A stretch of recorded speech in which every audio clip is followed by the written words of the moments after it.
Hello! It is the first week of June and I can't believe we're already in the middle of the year. I'm just out for a walk in my local park. It's about 8 o'clock in the evening and it's still beautiful and sunny, so I think we're going to catch the sunset in a little bit. But let's see what we can find today.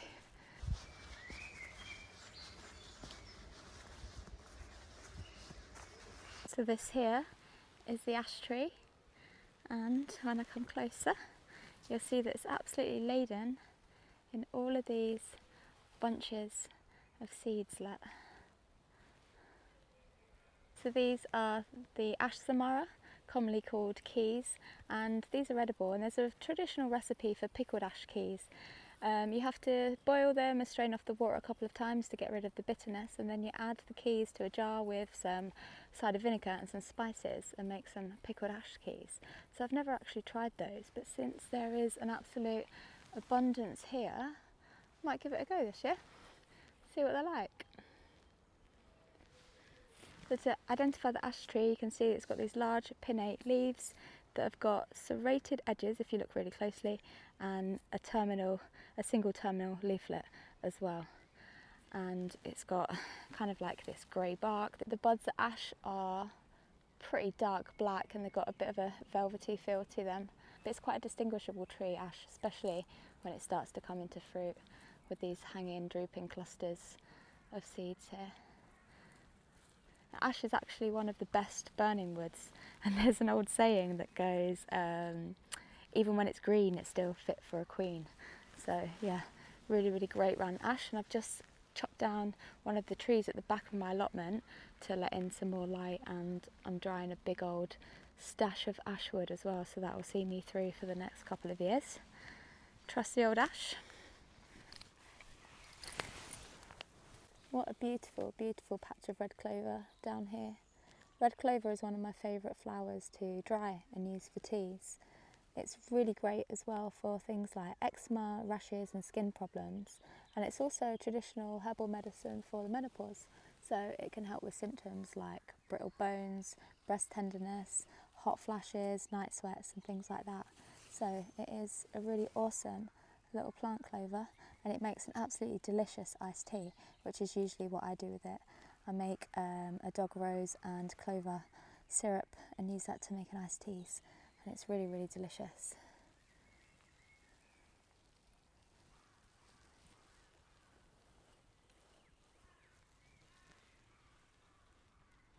This is a really pretty little plant, and whilst it's not an edible, it is super interesting if you're into ecology and conservation because it's semi-parasitic and it loves to feed off of the roots of certain perennial grasses, and it can actually help to reduce the vigour of those and help wildflowers flourish in meadows. So it's often sown to give wildflowers a bit of an upper hand. So often, to manage grasses in certain meadows, they scrape off the top layer of soil to reveal the porous subsoil underneath. But there is actually a much gentler way of doing that, just by planting this little yellow rattle. So if you are wanting to turn your lawn into a wildflower meadow, then sow in yellow rattle. It's a really good place to start. This really dainty little flower down here is called the suckling clover, and it's a really special one for wildlife because it's really nectar rich, so it's an important source of food for bees, and it also helps to fix nitrogen into the soil as well. So if you've got this growing in your lawn, don't pull it up, just cut it down to the ground if you don't want it there, because it really will help to enrich your soil. It's also said as well that if you grow this in an apple orchard, the fruit is tastier. Just found a lovely little patch of sorrel, which I usually do in most of my foraging videos, but this time around it is in flower. Look at these. These are the sorrel flowers from the common sorrel, and they are just as delicious as the leaves.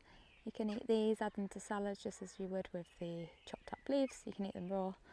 They've got these really pretty kind of little green and pink seed heads as well, and they are also edible. So if you don't remember, this is what the leaf of the sorrel looks like, and what you're looking out for are those deep notches at the base of the leaf there. You don't want to get this confused with lords and ladies, but at this time of year lords and ladies leaves will be absolutely massive and sorrel will still be like this. Lords and ladies leaves are as well much more succulent, and if you did give this a tiny little nibble, you'll notice that it's got a very kind of citrusy flavour as well. This is again another plant that I've covered in recent foraging videos, I think actually in my last foraging video, but This is gotten a lot bigger now. This is Camerium angustifolium, or rosebay willow herb, or fireweed. And next month it'll be coming into flower, and it's got these beautiful kind of fuchsia coloured flowers that can be added to salads. But these leaves as well can also be dried and used as a tea, so it is a plant that can be used most of the year. So as I said in my last video, you'll want to eat the really young shoots if you're going to be eating it like greens. The leaves can be dried and made into tea, and the flowers are edible to add to salads and stuff as well. And once the seed pods form, you can use that to make a really good flash tinder. So it is an awesome plant, this rosebay willow herb. I know I've covered this so many times, but I've not covered it while it's been in flower. Look how cute they are. It's like a little halo of blooms. But yeah, these little seed heads taste just like mushrooms, and they're great pizza toppings. So if you haven't tried them yet, do give one a little nibble, and it does taste like raw mushrooms. This is lesser stitchwort, and it's much less conspicuous than the larger greater stitchwort. So yeah, you don't often see it as much, but it's a really pretty and dainty little flower that has much the same uses as its greater stitchwort that I covered in my last foraging video. But yeah, it's a really pretty one to come across in fields and meadows. So down by the lesser stitchwort, we've also got some yarrow leaves as well. And I covered this in my last foraging video, and I will link that because many of the plants that I covered in that video are still relevant at the moment. So I will link that at the top if I figure out how. Look at that sunset.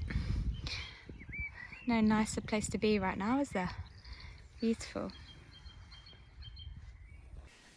Look at this big old pink hawthorn that's still in bloom. My allotment hawthorn blossom has all fallen onto my skate ramp now, but this one is still in full blossom. Look, beautiful. If you're interested in learning more about hawthorn, then I've got a whole video that I made a couple of weeks ago on that. You can learn all about its medicinal and edible uses, and some folklore and facts as well. Look at all these beautiful rhododendron flowers. These aren't a native, they are an invasive, they're probably an escapee. So as you can see, they are absolutely stunning, and they come in all colours. This is a double flowering lilac one, and then there's a magenta coloured one down here. And yeah, as I say, these are likely garden escapees, and they aren't the best sight to see in the woodland, as pretty as they are, because they form really thick, dense canopies, which prevents lots of other of our native plants to be able to grow, because it blocks all of the light from the forest floor. So you can see just next to it all of these, hang on, let me focus. So you can see next to it all of these cleavers, nettles, bramble, wild garlic and hogweed, things like that. And then underneath the rhododendrons is nothing. Literally nothing. So yeah, as pretty as they are, not the best sight to see in a woodland. It's 9 o'clock now, and it's getting pretty dark underneath these little wooded bits here, but this is wild garlic and this is the seed heads. So it's just having this last little final push, and these are the little seed capsules, and they are absolutely delicious. So do go and harvest some if you haven't gotten around to harvest any wild garlic buds or flowers, because these are really delicious. They make a really lovely capers kind of pickle. Really nice. This is an awesome plant that's proper coming into its own right now. This is burdock, and look at the size of the leaves. This is an awesome plant for using as a poultice for burns and wounds and things like that, and you can also use it to wrap up your food when you're camping, so it makes a really awesome kind of like foil alternative. You just wrap up your food and then bang it straight on the embers, and it creates a really nice kind of like little steamed parcel inside. Some people cut it up and use it for salads. I don't, I find it a little bit bitter, but you can also use the leaves for tea as well, and obviously burdock root is really popular to use for teas and tinctures and decoctions and things like that. Dandelion burdock drink used to be really popular here in England. I don't know if it still is, but yeah, burdock's the beauty of the plant. It looks very Jurassic amongst all of the other smaller plants this time of year. Well, I was just about to go home, but it can't be an early June foraging video without showing you elderflower. And this is absolutely divine this time of year, and I can smell it already. The heavy scent in the evening and first thing in the morning is so lovely. And you want to be picking these on a dry day. There's no point picking these after a rain because it's the pollen that gives it the flavour. And these are absolutely gorgeous, made into a cordial, and the flowers have a natural yeast as well, so you can actually make kind of like a sparkling champagne style drink with it. And I will be doing a lot more on elder in the coming weeks because I have a couple of huge trees in my allotment, so look out for some elderflower content if you're interested to see what I make with these little flowers.